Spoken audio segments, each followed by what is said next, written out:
everybody, it's Joe, aka NerdFist, and I thought I'd make a quick video now that it's 2015, talking about some of my favorite films from 2014.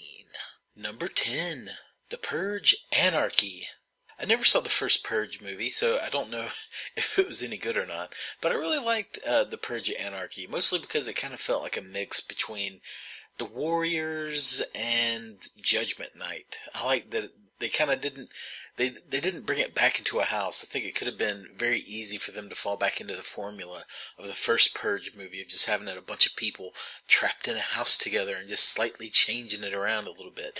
I like that they kind of put it out in the real world with people were stuck out in the middle of the purge, and there's kind of this Punisher figure, helping them, make it through the night. Didn't think it was a great movie, but it was definitely a good movie. Number 9, Snowpiercer. So this movie is basically the Hunger Games on a train. And I didn't really care for the first 10 minutes, but after that it kind of really picks up. And when the riots and the takeover of the train really starts kicking into high gear, that's really when I like this movie. As they move their way from one train car to the next, you never knew what the next train car was going to be. It was, weird stuff like an aquarium car or the school car, which was probably my favorite car. Just how, so crazy and, just bug nuts fucked up it is. And then when they get to the end and, all the stuff that you find out, about the characters along the way and what they had to do to survive in the back of the train. I really, really liked it. Not for everybody. Some people really hate this movie, but I really enjoyed it, so that's why it got a spot on the list. Number 8, The Interview. Okay, so everybody by this point already knows all the details surrounding the controversy of this movie, so I'm not really going to get into it too much. What I will say is that I don't think the movie deserves all the controversy. I do understand that it's not so much the content of the movie, it's more the situation surrounding the movie that caused all the controversy. I do kind of feel that the interview is kind of how to describe it, is a longer, not so great episode of South Park. That's kind of how it feels. It feels like South Park, and even to a greater extent Team America, has already kind of tackled a lot of the subjects that the interview kind of broaches. But I really did like it. Seth Rogen and his writing and directing partner Evan Goldberg, I believe is his name.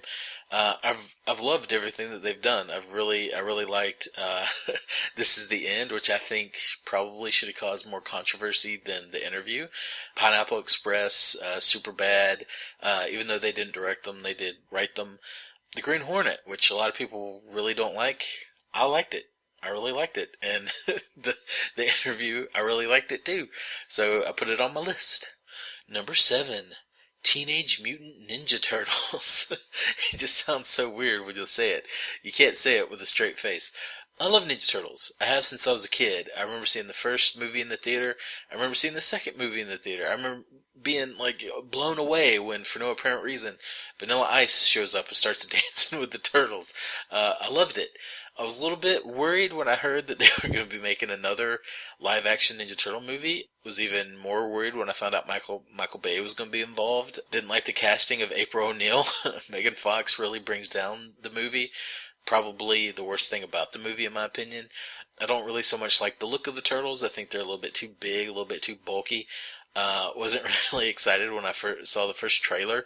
But this really is a prime example of never judge a book by its cover. I really liked this movie. I was surprised by how much I liked it. I didn't like some of the stuff they changed with the origin of the turtles. Like that, the whole origin story was a little weird, very heavy-handed. But everything else about the movie, I loved it. I loved the character of the turtles. I think that is what they got completely perfect, even though the look is a little bit off. The spirit of the turtles, their personalities, everything about the turtles themselves, from the voices to their characteristics, I think was just handled completely perfect, and I'm really looking forward to seeing what they do in the second movie, mostly because the rumor is that Bebop and Rocksteady show up, so I can't wait, and hopefully they'll add Casey Jones. Please. Thank you. Number 6, Robocop. Okay, so like Teenage Mutant Ninja Turtles, I was really worried when I found out they were going to be remaking Robocop, because really, why are you going to remake Robocop? It's a perfect movie. You're greedy, you need money. Uh, so I really went in with very low expectations, and that might be why I liked it so much. I liked a lot of the changes they made to it. In the character of Alex Murphy, he wakes up as RoboCop, and he has all the memories from his former life. So it's more about somebody dealing more with losing their humanity and losing that identity of oneself. Like what happens, like when you see that you don't have a body anymore, that you're just a head in a jar, basically. And that is a scene in the movie where basically they strip away all of the RoboCop gear, and he is basically just a head and a pair of lungs, and it's really kind of terrifying and sad in this weird way. It's almost heartbreaking when you see the look on his face, and like when he just starts screaming. so I like those little changes that they made to it. I didn't really care for some of the changes to the design. I liked the design early on in the movie where he still had that kind of chrome look. I didn't like it so much when he goes all black, but I didn't hate it. I think they kind of reversed back to it towards the end of the movie. So I think if we see another RoboCop movie, he will be kind of that chrome color that we remember from the 80s. But I really liked it. I hope that they make another one. I think they are going to make another one. I liked Gary Oldman. I thought it was awesome that, Batman played the head of OCP. So I'm really looking forward to it. It's really good. It had better than it had any reason to be. One of the best remakes of a classic movie in recent memory. All right, everybody, that's my first. That's the first 5 in my top 10 of 2014. I'm going to split this up into 2 videos, so come back tomorrow for the second video, the second half, the 1 through 5, the top 5, if you will. That like and subscribe button, and I will see you later. Bye.